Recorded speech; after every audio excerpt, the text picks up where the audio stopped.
que ninguém te furta é o que trazes dentro de ti, a tua alegria, a tua fé, a tua luz. Dinheiro muita gente o tem. O que te pode diferenciar é a tua riqueza interior. Adquire sabedoria. Não te precipites na apreciação das pessoas, nem te detenhas na aparência das coisas. A verdade não carece de interpretação. Quem muito acumula, ajunta peso desnecessário na alma. Quem se apega ao que é transitório, não evita a decepção. O tempo passa depressa e tudo deixarás de improviso, mas a tua essência permanecerá intocável. Vamos então fazer uma prece, agradecendo a Deus por estarmos aqui, por podermos vivenciar essa paz que sempre nos invade quando paramos para conversar com Ele. Agradecer pelas oportunidades que a sua misericórdia tem nos oferecido. Agradecer por nossa compreensão sobre todos os fatos da vida, por essa força que nos impulsiona na busca de mais compreensão, de mais sabedoria verdadeira. Estarmos aqui, Pai amado, é a prova de que desejamos juntar valores que se agreguem a nós, espíritos em processo evolutivo. Que possamos sempre ter isso em mente.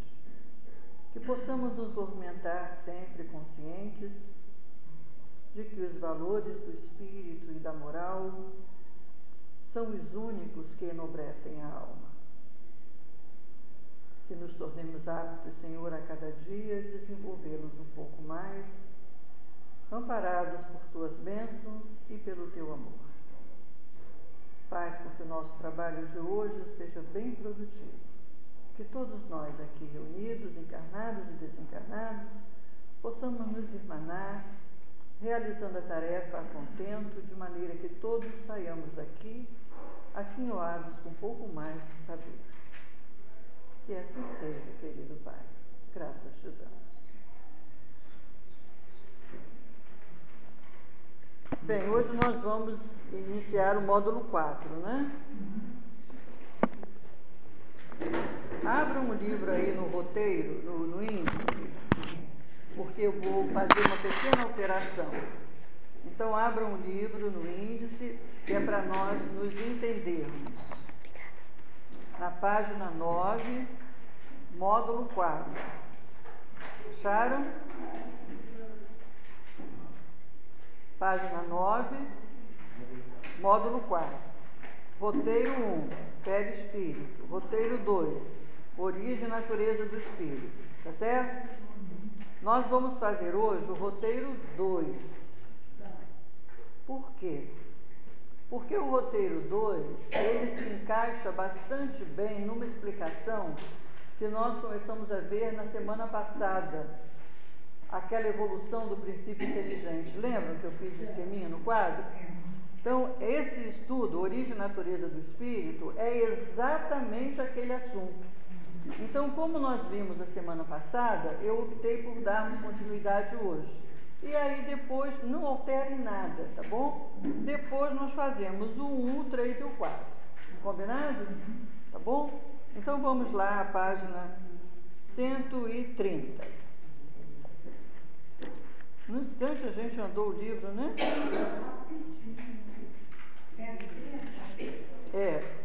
Na verdade, 133.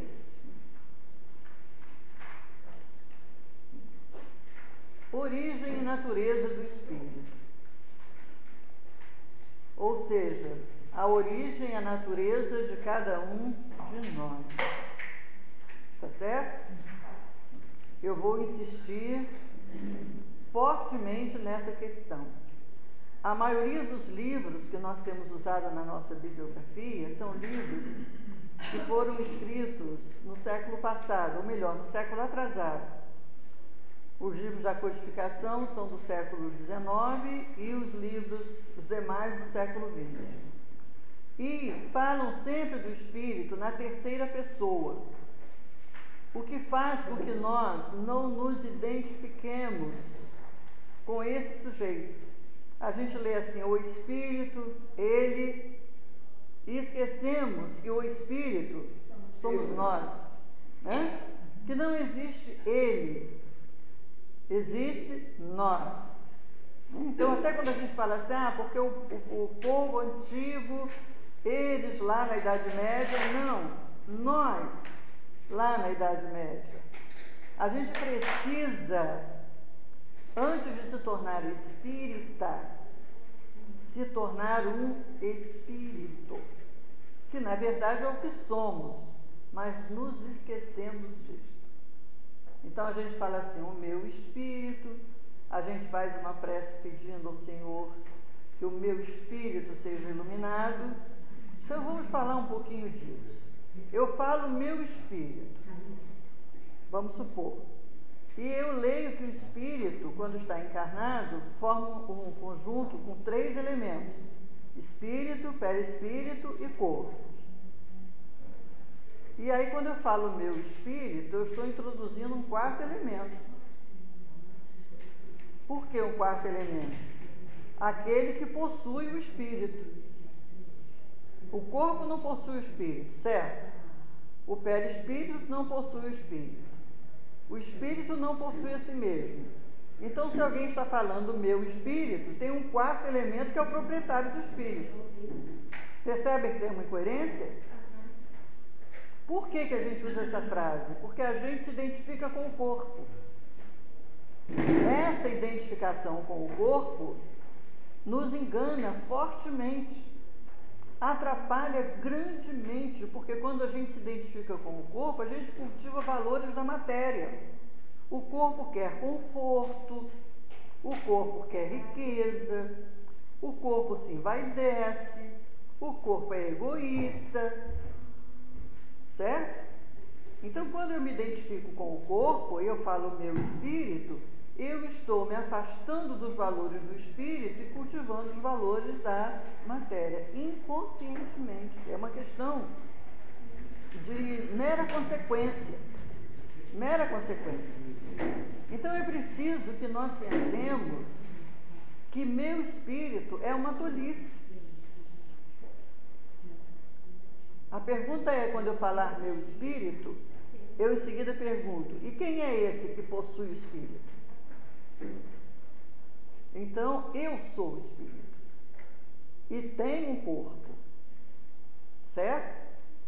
Isso faz uma diferença enorme na vida da gente, enorme.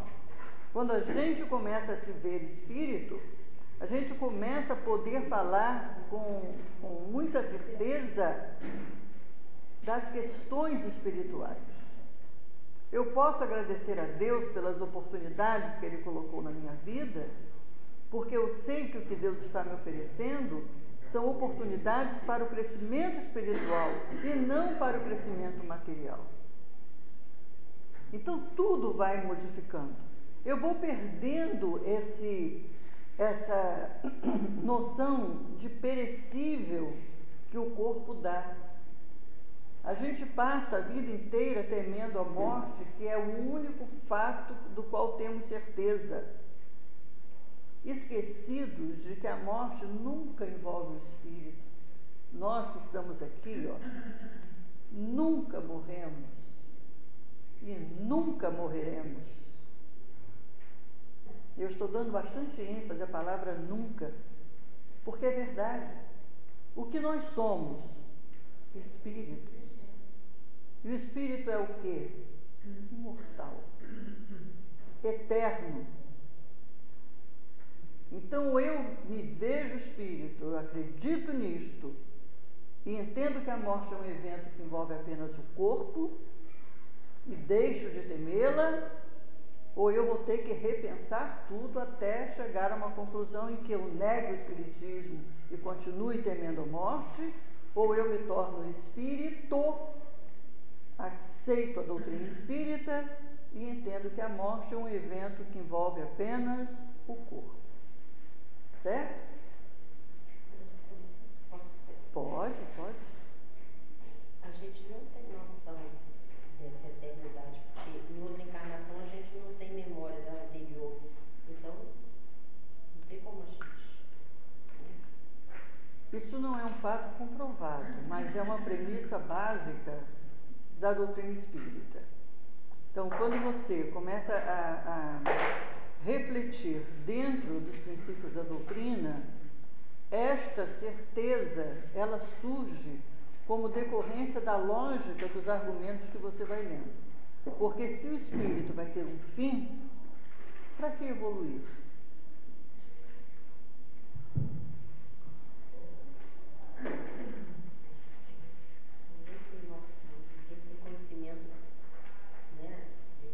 Mas a gente também não pode esquecer que a gente não tem esta percepção enquanto está encarnando. Mas quando desencarnamos, a própria desencarnação que nos desvenda o mundo espiritual nos convence.